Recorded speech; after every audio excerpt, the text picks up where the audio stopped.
할렐루야, 할렐루야. 인생의 가장 절망적인 순간에도 우리에게 진정한 소망의 이유를 깨닫게 해주시는 신실하신 하나님을 찬양합니다. 너무 가슴 아픈 현실이 우리에게 오고야 말았습니다.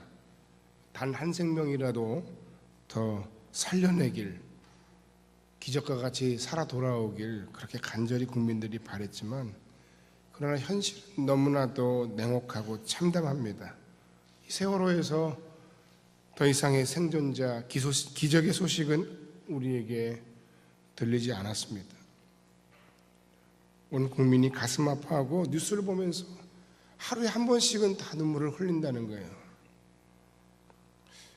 대한민국에서 그 배를 타는 일이 이렇게 위험한 일이었는지 몰랐었습니다. 저도 TV에서 몇 번 보고, 제주도를 갈 때 한 번 정도는 꼭 배를 타고 한번 제주도를 내려가 봐야 되겠다, 그런 생각을 한 적이 있었는데, 결과적으로 보니까 이 배에 승선했던 아이들과 희생자들이 그야말로 희생양이었던 거예요. 언젠가는 터질 일이었습니다. 아이들만 불쌍하죠. 게다가 이 배의 주인이 이단 종파, 구원파, 소위 기독교 복음 침례회라고 하는 그 사람들의 것이고, 그들의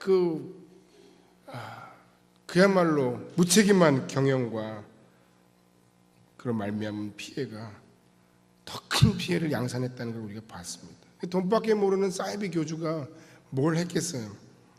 그 교주의 사진을, 그 교주가 찍은 사진을 전시할 공간을 위해서 5층을 더 증축했다가 배가 훨씬 더 큰 위험에 처해졌다는 이야기라든지, 선장을 비롯한 그 선박직 직원들이 자기들만 살기 위해서 탈출한 그 무책임한 행동들이 우리를 무척이나 분노케 합니다. 그런데 여러분, 대한민국 곳곳에 이런 미개한 부분들이 아직 참 많이 있습니다. 한쪽 부분에서는 굉장히 최첨단의 그런 부분들을 달리고 있고 세계 1, 2위를 다툰다고 말하는 이 대한민국이었지만, 그러나 해상 안전이라든지 재난구조 시스템이라든지 이런 건 너무너무 한심하기 그지없어요.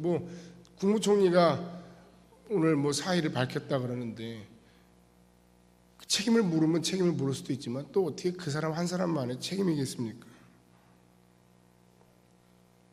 다른 한쪽에서는 이단들이 팔을 쳐요. 이번에 사고를 친 그 권신찬 계열의 그 유병원뿐만 아니라 툭하면 잠실에서 집회하는 박옥수도 똑같은 구원파 이단이에요. 여러분, 요새도 막 나눠주던가요? 이만희의 신천지도 마찬가지예요. 아주 사이비들이에요. 사이비 교주들이. 죽은 안상홍과 그의 첩인 장길자를 아버지 하나님 또는 어머니 하나님이라고 부르면서 섬기는, 정말 상상할래 할 수도 없는 그 하나님의 교회라는 이단이 이 분당에도 있어요. 그런 신흥 이단들을 그냥 내버려 두는 거예요. 처음에는 조금 그냥 살펴봤다가 좀 커지면 그냥 내버려 두는 것 같아요. 뭐 때문에 그러는지 짐작은 가는데, 그리고 기어이 사고가 터진 뒤에야 누구를 때려잡네 마네, 벌써 다 유착관계에 있어가지고, 이 조심스러운 얘기입니다만 벌써 튀었잖아요. 기성세대인 어른들이 무척 마음 아파들 합니다. 미안하다고, 잊지 않겠다고. 그런데 정말 제발 잊지 않기를 바랍니다. 냄비같이 펄펄 끓다가 조금 지나면 까맣게 잊어버리고 똑같은 사고를 똑같이 또 당하고 나서야, 우리나라 대한민국은 이게 문제야, 이런 나라에서 우리가 살 수 있어, 또 이렇게 얘기합니다. 이 땅에 이런 후진적인 희생과 슬픔이 다시 반복되지 않기를 간절히 소원합니다. 누구의 책임도 아니에요. 우리 모두의 책임입니다. 골든 맥도날드라는 분이 내면 세계의 질서와 영적 성장이라는 책에서 함몰 웅덩이 증후군이라는 것에 대해서 기술했습니다. 플로리다에 사는 주민들이 어느 날 아침에 일어나 보니까 그들이 사는 집 앞에 온통 잔디밭이며 도로들이 다 침하됐어요. 엄청나게 침하됐어요. 미국 사람들이 제일 아끼는 게 차인데 그 차가 그냥 땅이 삼켜 먹어버렸어요. 너무나도 놀란 거예요. 집도 무너지기 직전이었어요. 아파트도 무너지기 직전이었고 도로와 주차장과 그리고 잔디밭이 그냥 다 함몰돼 버린 거예요. 너무나 큰 충격에 빠졌습니다. 최근에 우리나라에서도 목포에서 신안 비치 아파트인가 하는 아파트가 폭 8m의 길이 70m인가 그 정도가 푹 주저앉아가지고 난리가 났지 않았습니까? 그 당시에 그 미국의 과학자들이 이런 일이 왜 일어났는지 조사를 했는데 조사의 결과가 뭐냐면 플로리다 지방에 오랜 가뭄으로 지하수가 다 고갈됐는데 그 결과로 지반이 약해져가지고 그 지반이 그냥 무너져 내린 거랍니다. 여러분, 제가 왜 이 이야기를 하는가? 고든 맥도날드가 내면 세계의 질서, 영적 세계의 성장에 대해서 이야기하면서 왜 이 함몰 웅덩이 증후군에 대해서 얘기를 했는가? 이런 이유입니다. 겉은 멀쩡한데 속은 썩을 대로 썩은 것이 우리 주변에 얼마나 많습니까? 겉은 몸짱이에요. 근데 속은 골병이 들어있어요. 오장육부가 막 썩어가는 거예요. 외모는 너무너무 화려합니다. 수려합니다. 멋집니다. 그런데 그 정신은 썩어 있거나 혹은 병들어 있거나 혹은 너무 힘들어요.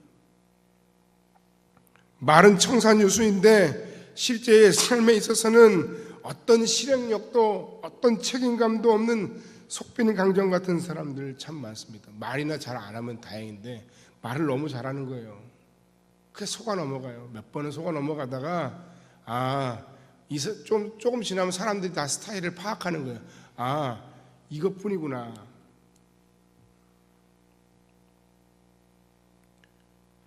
이 이야기를 또 해서 죄송합니다만 미안하지만 세계 10대 무역국인데 화려한 겉면에 비해서 위기관리 능력도 부족하고 얘기 들어보니까 현장 책임자들이 뭔가 현장에서 막 얘기가 들어오는데 그 용어조차 무슨 얘기인지 모른다는 거예요.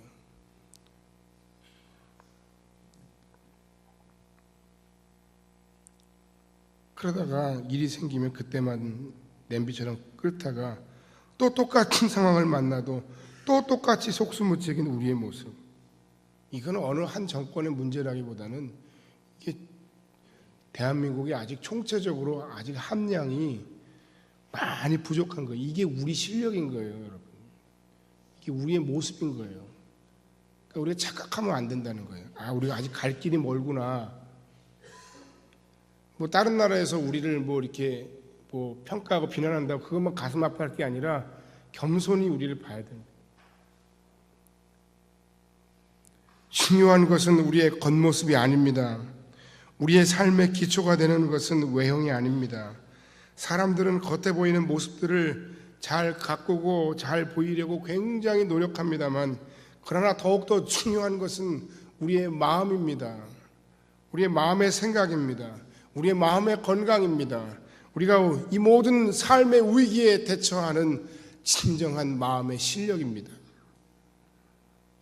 그런데 사람들은 그 마음에 대해서는 그다지 관심을 기울이지 않습니다. 이 마음, 우리의 내면 세계야말로 우리의 삶에 안정감을 주고 우리의 삶을 바로잡게 하고 우리의 삶을 더욱더 견고하게 하는 가장 중요한 삶의 기초인 것입니다. 작년에 제가 이 내용을 얘기를 할까 말까 굉장히 고민했어요. 같은 목회자의 이야기고 그러니까 서울의 한 교회를 목회하는 설교를 굉장히 잘하기로 유명한 목사 한 분이 자살을 했어요. CTS에서도 설교자로 유명한 김아무개 목사예요. 근데 이분이 심각한 우울증과 공황장애를 앓고 있었어요. 몇 번 시도를 했다는 거예요. 그 죽음에 대해서 교회 쪽에서는 심장마비로 죽었다, 이렇게 은혜가 안 되니까 얘기했겠지. 그리고 자살을 아는 사람들의 입장에서도 한쪽에서는 그거는 자살이 아니고 병사다, 이렇게 주장하고 얘기하는 분도 있어요. 근데 문제는 뭐냐면, 재밌는 사실은 뭐냐면, 그렇게 교회가 담임 목사가 죽고 없는 상황에서 계속 교회가 부흥한다는 거예요. 소그룹도 없고 교회 관리를 따로 하는 것도 아니고, 400명, 500명이던 교인이 700명이 됐대. 더 기가 막힌 것은 생전에 찍어놓았던 그 예배 실황 혹은 목사의 설교 장면을, 자, 우리가 함께 이 시간 말씀을 듣겠습니다 하고 쫙 화면을 돌리면 사람들이 그걸 보면서 거기서 그 목사가 유머를 하면 그 유머를 들으면서 같이 깔깔깔깔거리고 웃는 거예요.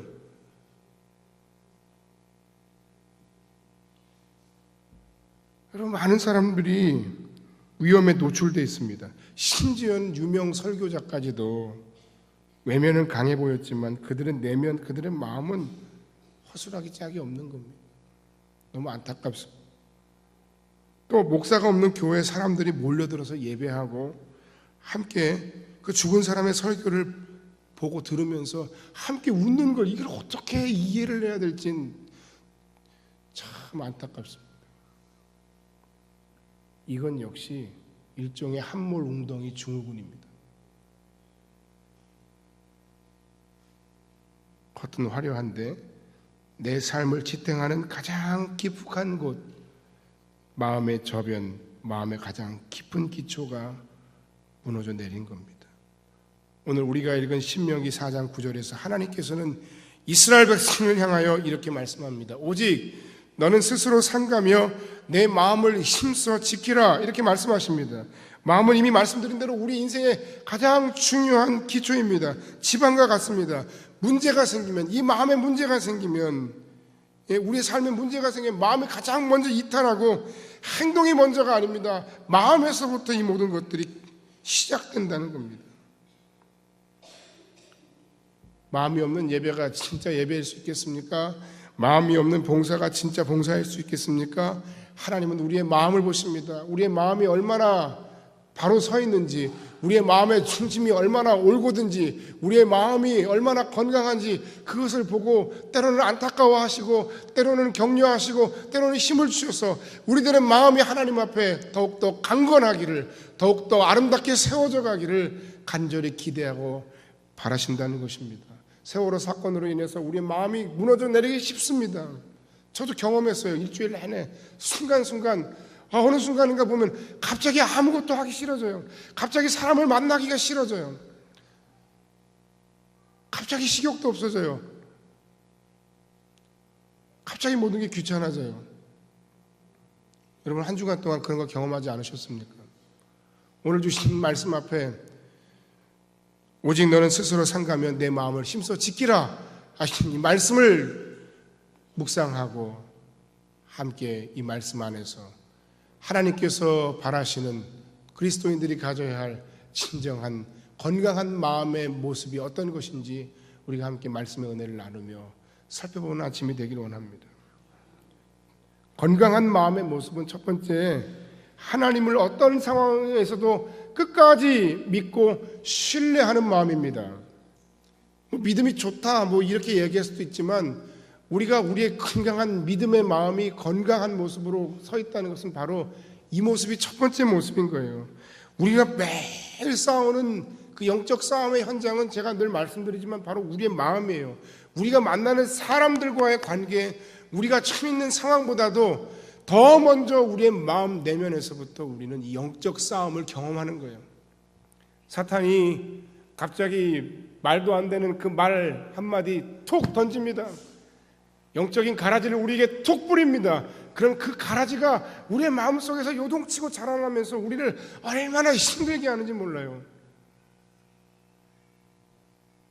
그래, 이 고든 맥도날드가 이 마음을 가만히 들여다보고 분석해 보니까 내 마음을 힘들게 하는 것, 그 실체를 보니까 내가 힘든 것 중에서 그 모든 것 가운데 40%는 이미 과거에 지나간 일이에요. 그것은 내가 발목 잡혀가지고 아유 그랬었지, 아유 굉장히 그것 때문에 기분이 안 좋아.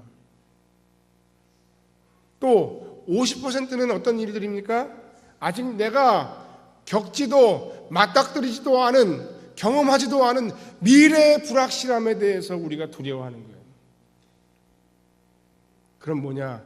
나머지 10%만이 내가 근심하고 걱정하고 두려워하는 현재의 나의 고민거리, 그것이 10%만이 실체였다는 거예요.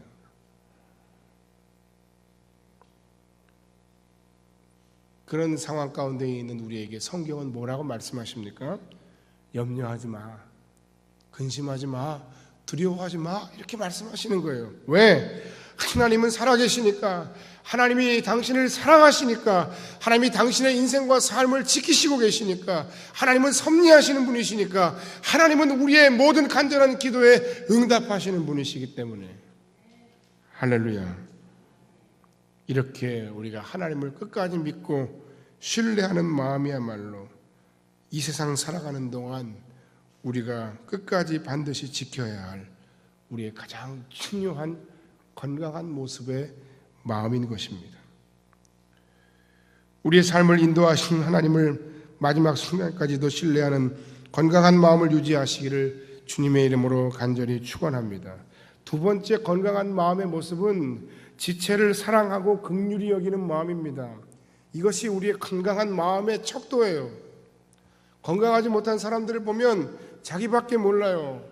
자기가 힘든 것밖에 보이지 않아요. 다른 사람들의 그 마음을 이해하지 못해요. 공감해주는 능력이 굉장히 부족해요. 그게 바로 우리 모두가 다 뭔가 아직 우리의 마음이 완전치 못하거나 병들어 있거나 건강하지 못한 우리의 모습이라는 거예요.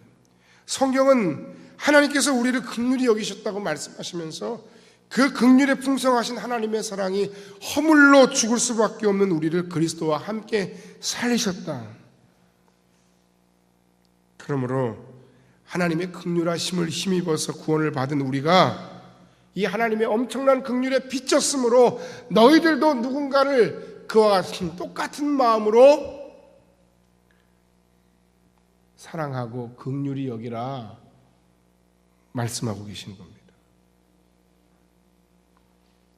이런 하나님의 가슴으로 우리의 삶 속에서 만나는 우리의 형제, 우리의 지체, 우리의 가족, 우리의 이웃들을 긍휼히 여기는 것, 이것이 바로 우리가 바라보고 추구해야 할 건강한 마음, 건강한 모습의 실체예요. 여러분, 십자가를 진가는 게 뭐라고 생각하십니까? 십자가를 지라 우리가 많이 듣는데, 물론 말씀에 순종하고 하나님께서 이 세상 가운데서 우리에게 맡겨주신 귀한 사명과 비전을 잘 감당하고 사는 거, 그 십자가 지는 거예요. 근데 어떤 말씀을 순종하고 왜 우리가 하나님께서 맡겨주신 사명과 비전을 이 땅 가운데서 이루느냐? 결국은 사랑이라는 거예요. 다른 사람의 영혼을 사랑하고 긍휼히 여기는 거. 그게 얼마나 힘들어요. 내가 어디 어떤 적성 국가에 가서, 이슬람 국가에 가서, 그들이 원하지 않는, 그들이 반대하는 복음을 선포하고 전도하다가 붙잡혀서 사형을 당하든지 처형을 당하면 그것만이 십자가를 지고 순교를 하는 게 아니라, 진짜 우리가 십자가를 지는 길은 내 주변에 있는 그 사람들을 진정으로 우리가 사랑하고 이해하고 배려하고 긍휼히 여기는 것이라는 거예요. 그게 십자가 짐 같이 어렵고 힘들다는 겁니다.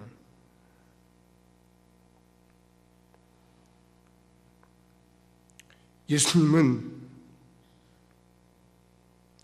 지금 아이들을 희생시켜 놓고 그것이 자신의 탓이라고, 자기 때문이라고 자책하는 부모나 혹은 선생님들이나 혹은 이 시대의 모든 아픔과 고통스러운 그 고통 가운데 처해 있는 우리들에게 찾아와 주십니다. 우리의 아픈 상처를 주님의 사랑의 손으로 싸매 주시길 원하십니다. 그 눈물을 닦아 주시길 원하십니다. 예수님의 그 풍성한 사랑으로 그들의 상처가 속히 치유되기를 원해요. 주님께서 그들의 마음을 속히 치료해 주시길 원해요. 주님이 직접 찾아가시기도 하지만 그런데 여러분들을 통해 그런 일들을 이루시기를 또한 원하십니다. 주님께서 우리에게 이런 긍휼의 가슴, 긍휼의 마음을 품으라고 말씀하시는 겁니다. 미워하지 말고 사랑하고 긍휼히 여기는 마음, 그 마음을 유지시키고 그 마음을 갖고 그 마음을 실천하는 것이야말로 정말로 하나님 앞에서 우리의 마음을 건강하게 유지하고 지키는 방법이라는 거예요. 뭐 내가 좋아하는 사람들만 좋아하고 나하고 취향이 같은 사람들만 사랑하는 건 그건 성경이 우리에게 말하는 사랑이 아니라는 거예요. 얼마나 그게 우리가 어려운 일입니까? 어렵다는 걸 우리가 인정하면서 그럼에도 우리가 진정으로 긍휼을 베풀고 사랑해야 하는 대상이 사랑할 만한 사람들 사랑해. 너무너무 저 꼬마를 보니까 너무너무 귀엽고 예쁘네. 사랑스러워.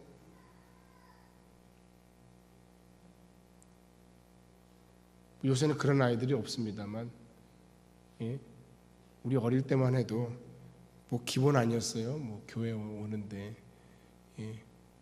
수건 하나 이렇게 달고 콜 찔찔 흘리면서 얼굴은 시커멓게 막 부르팅팅 막 부르트고 시커먼 가운데 교회 오는 아이들 많았어요. 그 아이들을 사랑하고 그 아이들을 배려하고 그 아이들을 예수님의 마음으로 섬긴 것이 교회의 모습이었어요. 여러분 어떻습니까? 우리만의 울타리를 쳐놓고 여기는 들어오면 안 돼. 여기는 내 공간이야. 어디를 감히 넘봐. 여기는 아니야. 여기는 들어오면 안 돼. 우리 공동체 안에는 들어오면 안 돼. 받아들일 수 없어. 그런 마음으로 우리가 그들을 보아서는 안 된다는 겁니다.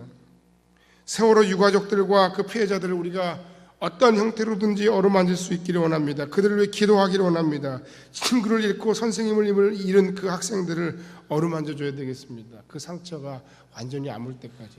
조금 지나고 나면 곧 잊혀지겠죠. 그러면 그들의 아픔과 상처도 잊혀집니다. 그게 문제라는 거예요. 정말로 잊지 말아야 되겠습니다.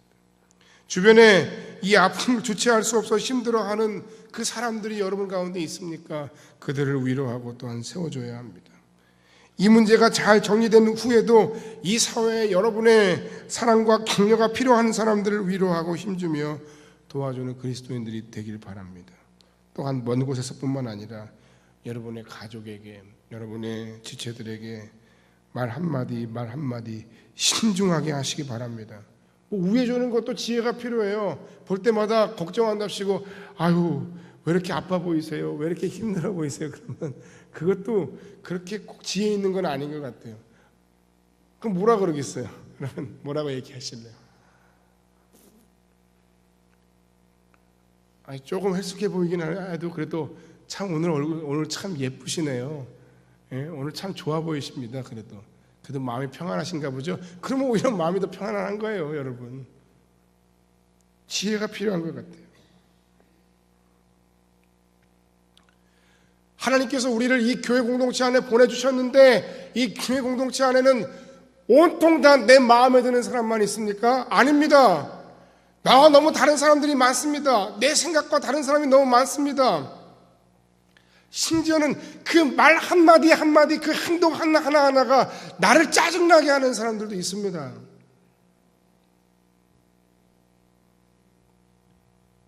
근데 여기서조차 우리가 그 사랑을 온전히 다 실천하지 못하는데 여기서 못하는데 바깥에 나가서 뭘 어떻게 하겠어요? 우리가 사랑하고 긍휼히 여겨야 할 대상은 우리의 지체도 포함되어 있습니다. 그들을 따뜻하게 품어주고 사랑하며 긍휼히 여기는 것이 또한 우리가 해야 할 모습이라는 거예요. 욕하는 것이나 의도적으로 상처를 주는 것은 하나님 주신 건강한 마음을 가진 사람들의 모습이 아닙니다. 말 한마디라도 여러분들은 신중하게 하셔야 합니다. 왜? 비밀이 없기 때문에 그래요. 여러분이 누군가에 대해서 얘기했는데 어느 순간인가 보니까 그게 그 당사자한테 들어갈 수도 있다는 얘기예요.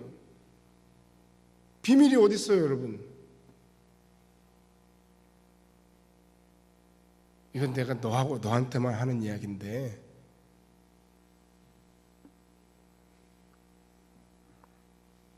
그런 게 어디 있습니까? 다른 사람을 비방하는 사람과 깊이 교제하지 마시기 바랍니다. 다른 사람을 욕하는 것 그것도 습관이에요. 다른 사람을 비난하는 것 그것도 습관이에요. 그 마음에 상처가 있는 거예요. 부정적인 얘기 다른 사람에 대해서 자꾸 하는 거 그거 좋은 모습 아니에요. 여러분 스스로 조심하세요. 그런 사람들하고 깊이 사귀면 안 돼요. 왜? 다른 사람을 비방하는 그 마음의 상처가 얼마 안 있으면 곧 누구를 함께 그 이야기를 떠들고 즐기던 여러분을 비방할 수도 있기 때문입니다. 나쁜 말 듣고 전하지 마세요. 어떻게 해야 돼요? 차라리 그 얘기를 듣는 순간부터 그 얘기는 하지 말으셔야 되겠어요. 다른 얘기는 다 잘하면서 자기한테 손해가 나는 일은 왜 이러세요? 이러시면 안 되잖아요. 잘하면서 왜 다른 사람들에 대해서 비난하고 다른 사람들에 대해서 욕하는 이야기는 계속 끝까지 듣고 계시죠? 우리 교회가 그렇다는 게 아니고 다른 데 가면 가끔 그런 일들이 있다 그럽니다. 사랑하는 성도 여러분, 당신의 긍휼히 여김을 가로막는 가장 강력한 적이 있습니다. 그건 다른 사람이 아닙니다. 그건 바로 여러분 안에 있는 여러분의 내면의 상처예요. 그 상처가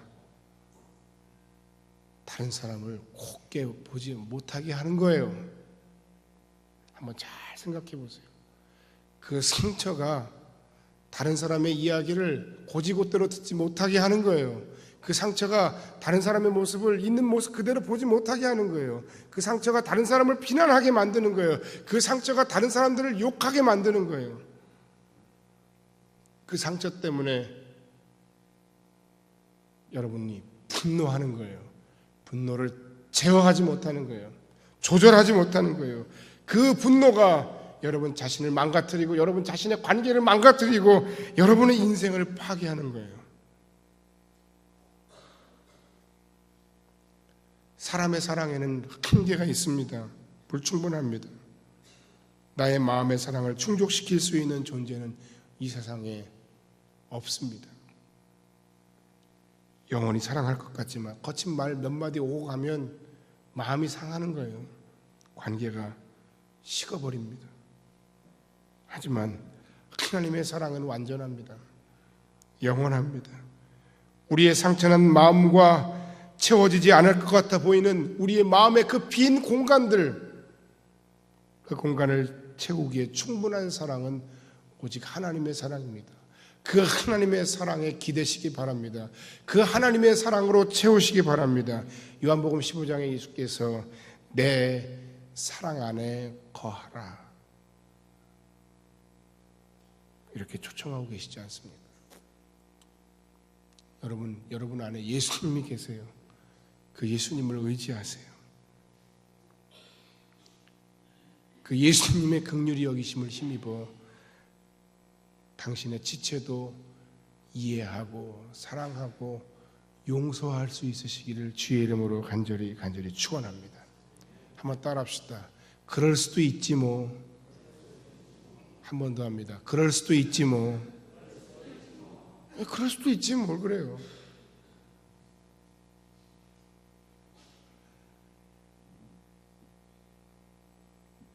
예수님 닮은 가장 아름다운 마음은 그를 긍휼히 여기는 거예요. 불쌍히 여기는 거예요.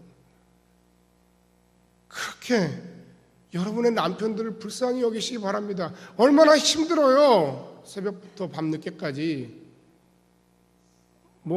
가족의 형태가 많이 변화됐고 맞벌이도 많이 있습니다만 아무튼 얼마나 힘들어요.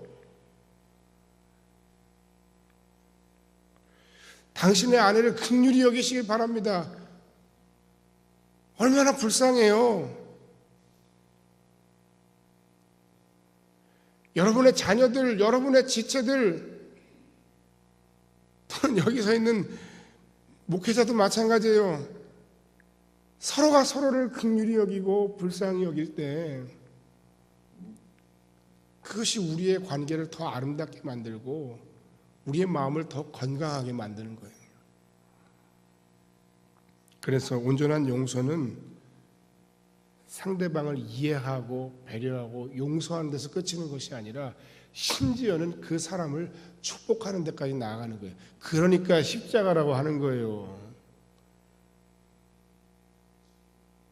그게 십자가라는 거예요. 예수님 따라가는 삶이 그게 어려운 거예요. 예수님은 아버지 저들의 죄를 저들에게 돌리지 마옵소서 그렇게 말씀하셨잖아요.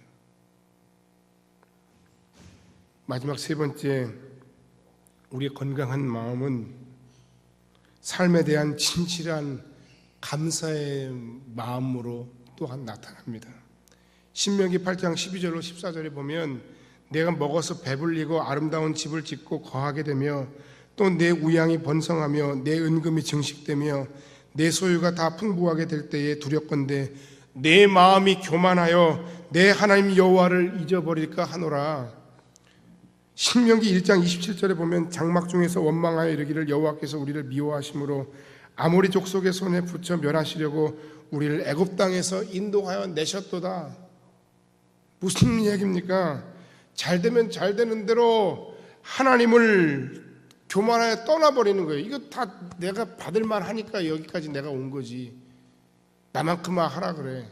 그러다가 또 잘 안 되면 안 되는 대로 하나님 도대체 어째서 나를 이렇게 인도하십니까? 왜 하나님 나를 미워하시죠? 하고 하나님을 원망하고 하나님 탓하고 다른 사람 탓하고 하나님 앞에 대드는 것이 우리 인생의 모습입니다. 누구를 탓하겠습니까? 다 내 책임이지. 그래서 성경은 내 마음을 힘써 지키라.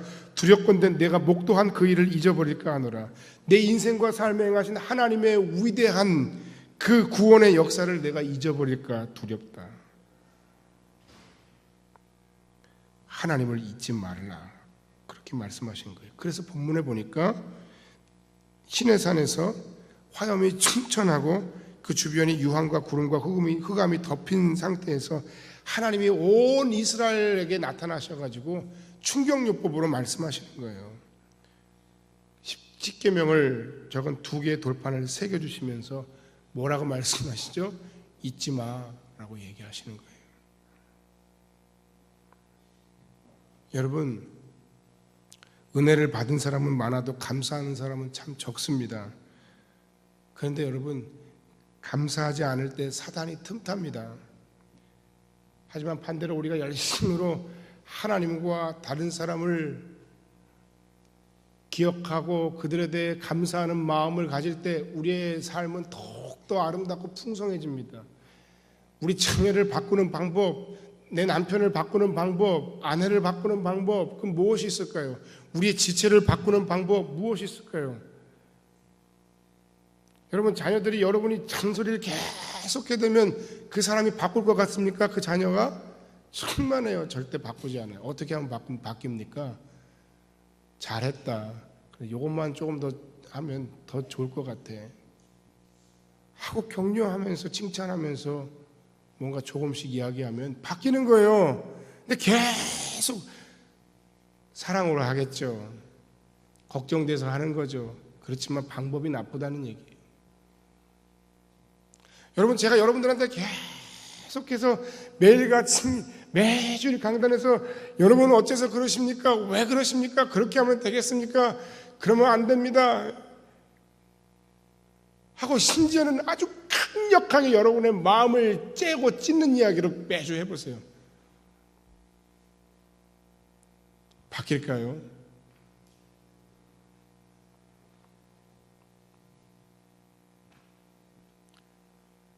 감사와 격려와 칭찬을 아끼지 마시기 바랍니다. 하나님 앞에 하는 여러분의 감사가 여러분의 삶의 거룩한 습관이 되게 하시길 바랍니다. 여러분이 만나는 여러분의 사람들, 여러분의 가족, 지체 모든 사람들에게 더불어 참 하나님 감사합니다라고 자주 말하고 표현해 보시기 바랍니다. 어떻게 될지. 작은 일에 모든 사람을 인하여 모든 상황과 사건에 대해 감사합니다. 하나님 감사합니다. 아무개 참 고맙습니다. 오늘은 내가 있기까지 이 모든 건 다 당신들 덕분입니다. 입에 발린 말을 그냥 영혼 없이 얘기하라는 게 아니라 진짜로 그렇게 얘기하라고, 마음으로 감사의 마음을 담아가지고 표현하란 말이에요. 그렇게 할 때 하나님께서는 우리의 환경을 바꾸시고 역전시키십니다. 믿으십니까?